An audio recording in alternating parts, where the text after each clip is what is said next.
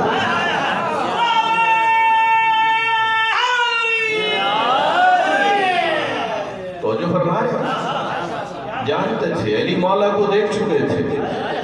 اللہ اپنے دین کی ذمہ داریاں بعد از پیغمبر اس ہستی کے کندھوں پہ ڈال رہا ہے کہ جس ہستی نے کبھی پرواہ کی نہیں تھی کہ علی بچے یا نہ بچے. اللہ کا دین بچنا چاہیے. تو جو فرما رہے کافر یہ سمجھ رہے تھے نبی کی رحمت ہو جائے گی اور اس کے بعد ہم ہو جائیں گے کامیاب. کون ہے جو ان تکلیفوں کو سامنا کرے گا؟ کون ہے؟ یہی وجہ ہے. آپ ائمہ اہل بیت علیہ السلام کی تاریخ پڑھ کے دیکھ لیجئے. اتنا جملہ کرتا ہوں، دین بناتا ہے اللہ اور صاحب شریعت بناتا ہے نبی کو، اور غدیر کے ذریعے یہ بتاتا ہے جس دین کو میرے نبی نے اتنی تکلیفوں کے ساتھ پہنچایا میں اسے لوارث نہیں چھوڑنا چاہتا. نبی صاحب شریعت ہے، امام محافظ شریعت ہے. وہ جو فرما رہے ہیں. اس لیے جب غدیر سنتے ہو نا، اس کے دو پہلو ہیں. ایک غدیر کا پہلو ہے کہ خوشیاں منایا کرو، اور زیادہ سے زیادہ غدیر کو میں کیوں یہ گفتگو چھیڑ کے بیٹھا ہوں. مجھے سننے والے جانتے ہیں میں زیادہ گفتگو اور حوالے سے کرتا ہوں اور ٹاپک پہ کرتا ہوں. کیوں چھیڑ کے بیٹھا ہوں یہ گفتگو؟ دل میں دکھ ہے، درد ہے. مولا علی علیہ السلام کی ولایت و امامت جو کہ دین کا مسلمہ مسئلہ ہے، اور اس کے بارے میں لوگ انکار کر رہے ہیں. مولانا طارق جمیل صاحب نے اپنے کلم میں کہا، بہت بڑے انٹرنیشنل سطح کے عالم ہیں، کہہ رہے تھے ہمارے دیوبند مسلک کے نصاب کے اندر فضائل اہل بیت کا چیپٹر ہے ہی نہیں. جب آپ شامل نہیں کریں گے تو آپ کے بچوں کو کیا پتا؟ اور صورتحال کیا تھی؟ فقط یہ نہیں ہے، یہ سلسلہ اس زمانے میں شروع ہوا. مورخ میرے مولا علی کا دشمن، محدث میرے مولا علی کا مخالف، بیت المال کی دولت خرچ ہو مولا علی کی مخالفت پر، حکمران مولا علی کے مخالف، ممبروں سے صف و شتم ہو اور اتنا لمبا عرصہ ہو کہ بچے جوان ہو جائیں، جوان بوڑھے ہو جائیں. اور ایک عالم بزرگوار نے کیا خوبصورت جملہ کہا یا علی، آپ تو انگلی کے اشارے سے ڈوبے ہوئے سورج کو لوٹانا، پاؤں کی ٹھوکر سے مردہ کو زندہ کرنا. یا علی یہ آپ کے چھوٹے معجزے ہیں.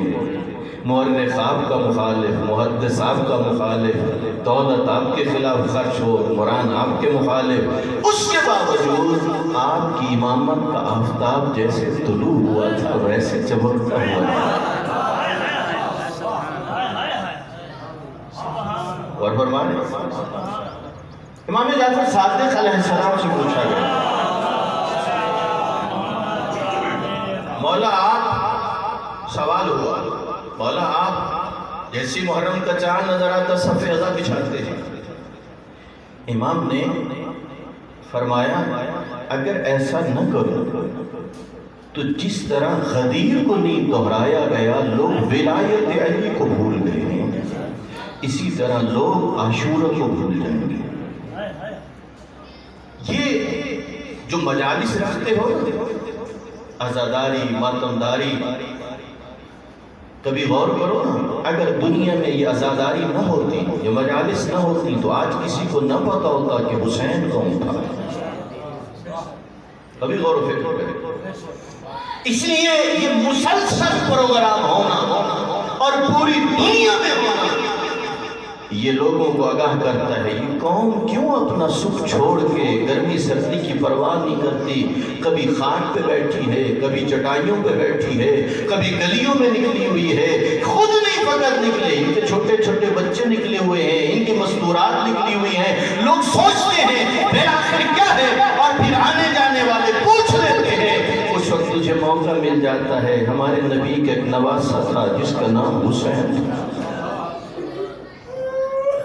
تجھے بتانے کا کیا ہے، موقع مل جاتا ہے، بتاتے ہو ماتم کیوں کر رہے ہیں، ہم سیاہ لباس کیوں پہن رہے ہیں، یہی تو میرے مولا فرما رہے ہیں اگر غدیر کو دہرایا جاتا تو آج لوگ مولا علی کی ولایت کے منکر، اس لیے بہت ضروری ہے، اور میری تو اس دفعہ انشاءاللہ ارادہ ہے خدا ہمت عطا کرے، اور جہاں میں نے اشرے مجالس پڑھنی ہے میں نے خصوصاً ایک جگہ کے اشرے کو مختص کیا اپنے ذہن کے اندر کہ میں نے بتانا ہے غدیر سے عاشورہ تک ہوا کیا تھا، ہماری ذمہ داری ہے، کیوں؟ اس لیے کہ ہمارے بھائی بھی ہماری مجالس میں آئے ہوئے ہوتے ہیں، ہو سکتا ہے کل وہ شکوہ کریں ہمارے لوگوں نے بغض کی وجہ سے نہیں بتایا تھا، تم نے خوف کی وجہ سے نہیں بتایا، اتمام حجت کرنا ہماری ذمہ داری ہے۔ اس لیے میرے مومن بھائیوں، جس طرح لا الہ الا اللہ حکم خدا ہے، محمد رسول اللہ حکم خدا ہے، اسی طرح علی ولی اللہ حکم خدا ہے۔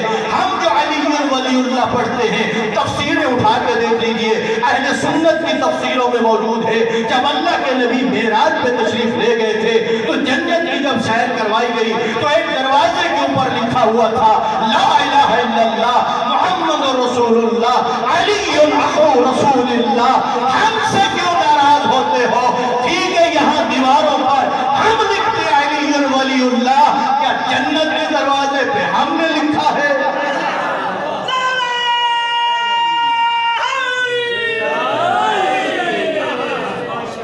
وہاں کس نے لکھوایا ہے؟ وہاں پر اللہ نے لکھوایا ہے۔ میرے بھائی بعض لوگ اعتراض کرتے ہیں آپ نے کلمے کو بڑھا دیا، کلمہ تو لا الہ الا اللہ تھا، محمد رسول اللہ تھا۔ بھائی آپ پڑھ لیجئے، اہل سنت کی کتابیں اٹھا کے دیکھیے، جب نبیوں کی صفوں کے درمیان اللہ کے رسول معراج پہ گزر رہے تھے اس وقت حکم آیا تھا اے میرے نبی ذرا ان سے پوچھو تمہیں نبوت کس بات پہ ملی ہے؟ تو پھر انبیاء نے کہا ایک ہم نے اللہ کی وحدانیت کا اقرار کیا، دوسرا آپ کی رسالت کا اقرار کیا، اور تیسرا آپ کے بھائی علی کی ولایت کا اقرار کیا۔ اگر آپ عربی میں پوچھنا چاہتے ہو تو جملے کیا بنیں گے؟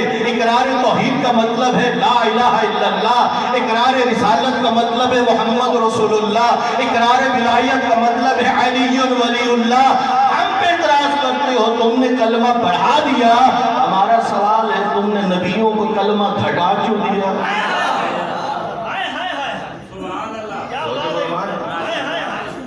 مسلمہ ہے ولایت علی اور ولایت اولاد علی۔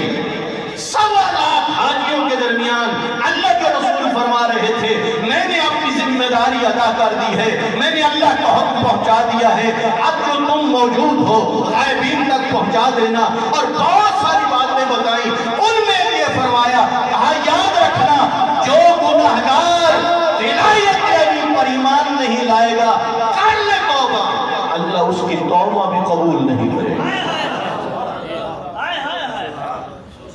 اور فرما رہے ہیں توبہ کون ہے جس سے غلطیاں نہ ہوتی ہوں، کون ہے جس سے خطائیں نہ ہوتی ہوں؟ نہیں، بس اب بات کو سمیٹنا چاہتا ہوں۔ اور فرمائیے کیا کہا آج کافر کیا ہو گئے؟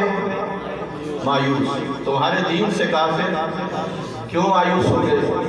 اس لیے کہ وہ سمجھ رہے تھے کہ اللہ کا نبی دنیا سے جب چلا جائے گا تو جو ہم چاہتے تھے کہ یہ دین نہ پھیلے، یہ دین نہیں پھیلے گا۔ تو جو فرما رہے ہیں وہ جانتے تھے اتنی بڑی رکاوٹیں ہم نے پیدا کی۔ شیب ابی طالب کی 3 سال آسان تھے، کسی اور کے لیے ممکن تھا یہ تکلیفیں برداشت کرنا؟ جی نبی مولا کائنات کہتے ہیں جب بھی جنگ کے شعلے بلند ہوتے تھے نبی ہمیں اس جنگ کے شعلوں میں آگے بڑھا دیتے تھے۔ کیا آسان تھا؟ نبی کی شب ہجرت جب مولا علی کو کہا نا میرے بستر پہ سو جاؤ، اور علی مولا نے اتنا پوچھا یا رسول اللہ کیا میرے سونے سے آپ کی جان بچ جائے گی؟ اور اس وقت نبی نے مولا علی کو سینے سے لگایا اور آنکھیں برسنے لگی، نبی کے آنسو جاری ہو گئے۔ سامعین محترم، آسان نہیں تھا، کافر سمجھ رہے تھے کہ یہ کون مقابلہ کرے گا، کون رکاوٹ بنے گا؟ نہیں، اللہ رب العزت نے اپنے نبی کے ذریعے مولا علی اور آپ کی 11 بیٹوں کی امامت و ولایت کا اعلان کر کے بتا دیا، دین کو قیامت تک باقی بھی رکھیں گے اور دین پر جتنا خرچ ہوگا یہ خرچ بھی کریں گے۔ یہی وجہ ہے کسی بھی امام معصوم نے پیغمبر کو شریعت کو بچانے کے لیے اور اللہ کے دین کو باقی رکھنے کے لیے یہ نہیں دیکھا کہ خرچ کتنا ہوگا۔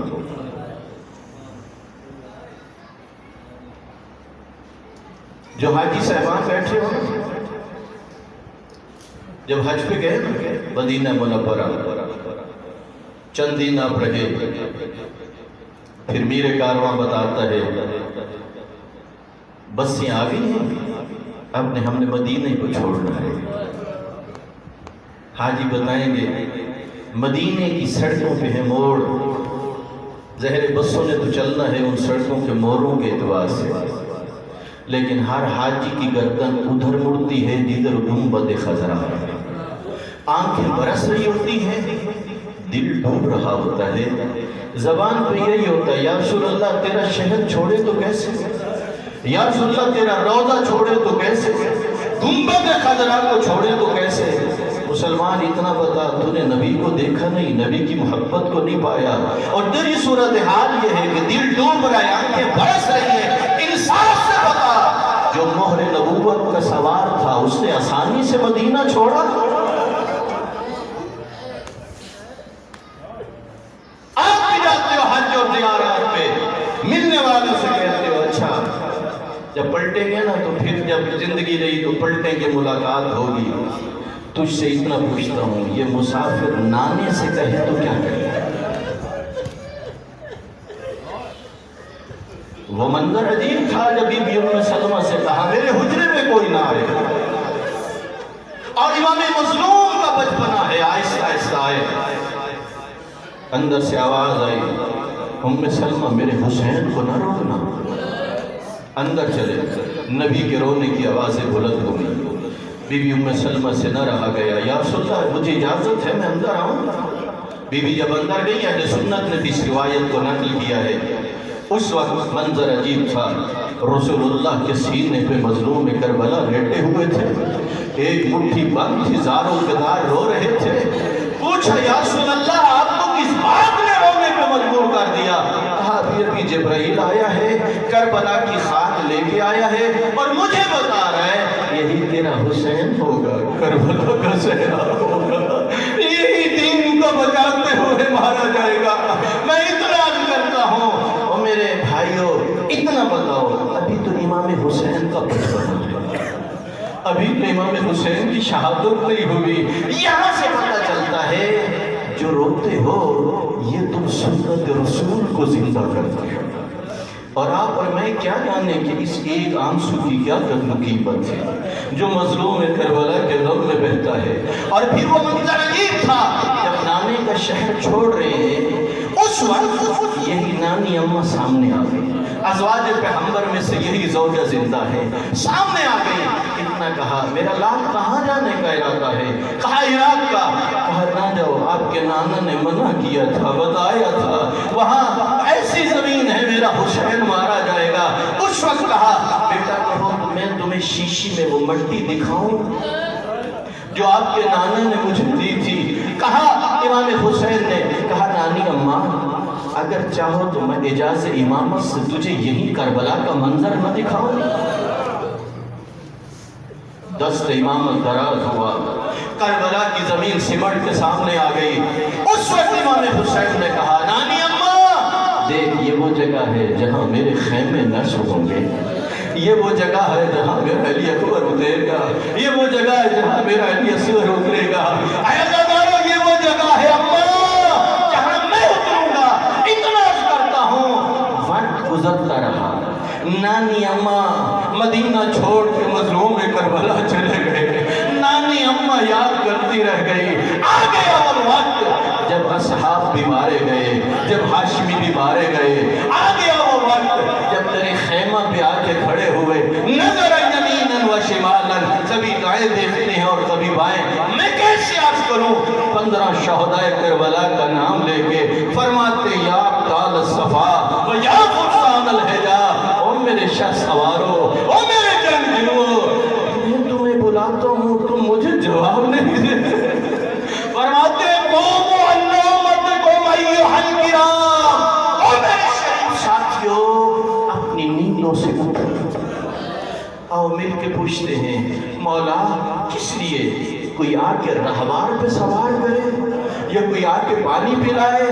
فرماتے ہیں نہیں، فادفعوا عن حرم رسول اللہ، میں تو تمہیں اس لیے بلاتا ہوں اس کشتی کا آخری ملہ جہاں مندر کی لگا کوئی ہے جو نبی زادیوں کے پردوں کی حفاظت کرے، کاش اس بات کو سمجھ سکے آپ میں، رب جانے یہ امام حسین کے لیے کتنی مشکل کھڑی تھی۔ بس میں آخری روایت عرض کرنا چاہتا ہوں، اے عزیزانو اللہ آپ کا یہ پرسہ قبول کرے، اللہ آپ کے یہ مصائب جو سن رہے ہو قبول کرے۔ اتنا عرض کرتا ہوں جب مظلوم کربلا زین ذوالجناح سے زمین پہ آئے، جو ظاہر بیٹھے ہو جہاں اترے تھے وہ جگہ اور تھی، پھر بڑھنے لگے اپنی باتگاہ کی طرف جسے کہا جاتا ہے مقتل گاہ۔ ایک ایسا وقت آیا میرے مولا کے بدن اطہر سے خون اطہر بہہ چکا تھا، امام سجدے میں تھے، کافر آگے بڑھتے تھے، وہ لعنتی آگے بڑھتے تھے، کسی کو مولا حسین کے چہرے میں مولا علی کا چہرہ نظر آتا، کسی کو رسول خدا کا چہرہ نظر آتا، وہ خوف زدہ ہو کے پیچھے ہٹتے، قاتل ایک دوسرے سے پوچھتے تھے پتہ نہیں زندہ ہے یا نہیں۔ ان میں سے ایک نے کہا اگر یہ جاننا چاہتے ہو زندہ ہے یا نہیں تو پھر ایسے کرو اپنے گھوڑوں کا رخ مظلوم کی بہنوں کے خیموں کی طرف۔ عزاداروں جب یہ اعلان ہوا وہ میرے امام جن کے اصحاب مارے گئے، ہاشمی مارے گئے، خون اطہر بہہ چکا تھا، آخری سانسیں تھی، اپنی کوہنیوں کے بعد بلند ہوئے، اتنا کہنے لگے کچھ تو خیال کرو تمہاری جنگ میرے ساتھ ہے، نبی زادیوں کے ساتھ تو نہیں۔ کون تھا اس مشکل گھڑی میں مظلوم کربلا کے لیے؟ یہی بات ہے، رونا اس بات کا ہے اتنی مظلومیت تھی میرے مولا حسین کی، کوئی ان ظالموں کا ہاتھ پکڑنے والا بھی نہیں تھا۔ پڑھتے ہو نا، سنتے ہو ذاکرین علماء سے 19 رمضان کی صبح مسجد کوفہ میں ابن ملجم لعنتی نے ایک ضرب مار کے رکا نہیں، بھاگ گیا، ڈر تھا کہیں علی کے بیٹے پکڑ نہ لے، کہیں علی کے صحابی پکڑ نہ لے، لیکن ادھر جو لعنتی ہیں انہیں کسی سے کوئی ڈر نہیں تھا۔ بس اتنا کہتا ہوں وہ جو امام کا رہوار تھا وہی ارد گرد چکر لگا رہا تھا، تیروں کو اپنے بدن پہ لے رہا تھا، لیکن ایسا وقت آیا جب اس نے خوشبو امامت کو سونگا اور اپنی ذمہ داری کو نبھانے کے لیے خوشبو امامت سونگنے کے بعد مقتل کو چھوڑا، بلند آواز میں گریہ کرتا تھا، زین ڈھلی ہوئی تھی، خیموں کی طرف دوڑ رہا تھا۔ میرے پانچویں امام فرماتے ہیں روتا ہوا کہہ رہا تھا الظلیمہ الظلیمہ من عاد امہ قد قتلت ابن بنت نبیہا، یہ حیوان رو کے کہتا ہے اتنا بڑا ظلم، جس کا کلمہ پڑھتے تھے اسی کی بیٹی کے بیٹے کو ذبح کر دیا۔ اٹھائیے مقتل کی کتابیں، اہل سنت نے بھی لکھی ہیں، شیعہ نے بھی لکھی ہیں، اٹھائیے۔ حیوان کھانا جنگلوں کی طرف رخ کرتا کوئی تعجب نہ کرتا، دریاؤں کا رخ کرتا کوئی تعجب نہ کرتا۔ میرے اساتذہ میں سے ایک استاد کے جملے ہیں، کہا نہیں نہ جنگلوں کا رخ کرتا ہے نہ دریاؤں کا رخ کرتا ہے، زین ڈھلی ہوئی تھی، اگلے پاؤں زمین پہ مارتا تھا، بلند آواز پہ روتا تھا اور ادھر دوڑتا تھا جدھر مظلوم کی بہنوں کے خیمے تھے، جدھر مظلوم کی بیٹیوں کے خیمے تھے۔ جب پہنچا ہے پھر عجیب منظر تھا، کوئی مسئول پوچھ رہی تھی تو لے تو گیا، لے کیوں نہیں آیا؟ کوئی پوچھتی ہے دشمنوں میں چھوڑ دیا، مگر وہ جو 60 پوچھا تو نے کہاں اتارا، نہیں پوچھا تو نے کیسے اتارا، اتنا پوچھا یا جواب ابھی حل قتلات شاننا سوکیا، اتنا بتا میرا بابا پیاسا جو تھا کسی نے پانی میں